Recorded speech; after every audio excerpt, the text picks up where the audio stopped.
Hello, PJ. I'm asking for a friend. She's 23 years old, and she is asking if she can marry a man that is older than her because her siblings are not in agreement with it. Sir, what's your advice for her? She truly loves him. Okay. The thing is 23. You are an adult. You can make your decision. You don't need any permission from anybody. One thing I do tell people, listen to your inner spirit. Once you have the approval of your inner self, every other person just have to go with you. So the siblings not being accepting the person because he's an older person. When you say old, how old? I get him. So if you look at the likes of Abraham and Sarah, what was their age bracket, age difference? About 20 years. You get that? So what are we saying? Say somebody's age is not a factor at all. So let's not put age on the pedestal. So it's only the one you have to consider. If she was on that age, that is when I'll say, okay, we have to look at anybody, any woman that's already above 18 years, by law, legally, you can make your own choice. You are an adult, you are considered an adult, you can make your own choice. You get that? So whoever you want to be with, that's your own choice. See, there is something about following your heart. If you follow your heart, even though you are facing challenges, you will know how to cover up. Are you getting me? Because it is the decision you made. But if it is someone else who push you into it, and things are not working out tomorrow, at the end of the day, what will happen? You start pushing blame. I didn't make this decision. It is my father that said, it is my mother, it is my auntie, it is my pastor that said I should marry the person. See what I'm going through to do. You are going to be pushing blame. Instead of you to face the problem and tackle them, you're going to be pushing blame, and you will be unhappy in that marriage.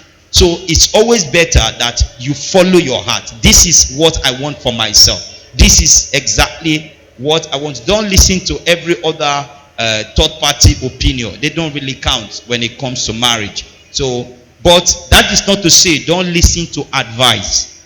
Are you getting me? So when we talk about advice, listen to advice that are cogent. Are you getting me? You marry this person. Who is this person? Are you getting me? Does this person respect you? Does this person really love you the way you are seeing this person? Or this person just marrying you for marrying sake? You know, are you just going to be a housewife? Will this person respect your own opinion in the marriage? Will he respect your view? Are you getting me? So will you have a voice in that home? Not like you talk, they say, shut up, you this small girl, who do you think you are? So in a marriage where you are supposed to be a partner, somebody is, you now become a second class citizen in your own husband's house. It's not supposed to be. Are you getting me? So as long as you find out all this to make sure this person will also give you free hand for you to be able to be participating, contributing in the marriage, and also listen to your own view. There is no problem as long as this person listens to you. Then also again, don't just go into marriage until you also have something to contribute. I don't tell you, because if you go into marriage with the fact that the person is going to be taking care of you and you have nothing to bring it to the marriage, you are actually subscribing for slavery automatically. It's slavery you are subscribing for. Because at the end of the day, this man is going to abuse you, talk to you, especially all these men that don't really care about women. They're going to talk to you anyhow because you have nothing to contribute. You were nobody when I met you. You can't even lay claim on anything.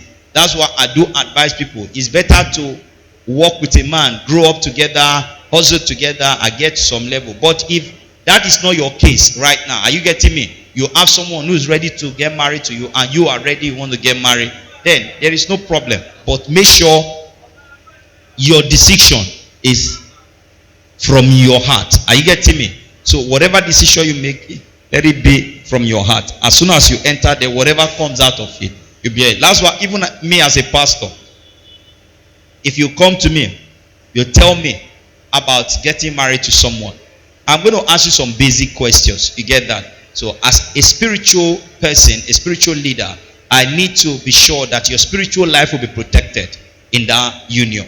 That is what I'm more concerned about. Not you getting married to someone that will take you totally away from God. That can never be the will of God for you. So that's where we are now going to look into all these things. Is this the will of God for you? Is it not the will of God for you? Not just because your heart alone, we also have to be sure this is the will of God. Because we know what the will of God can be. The will of God is not going to take you away from Him.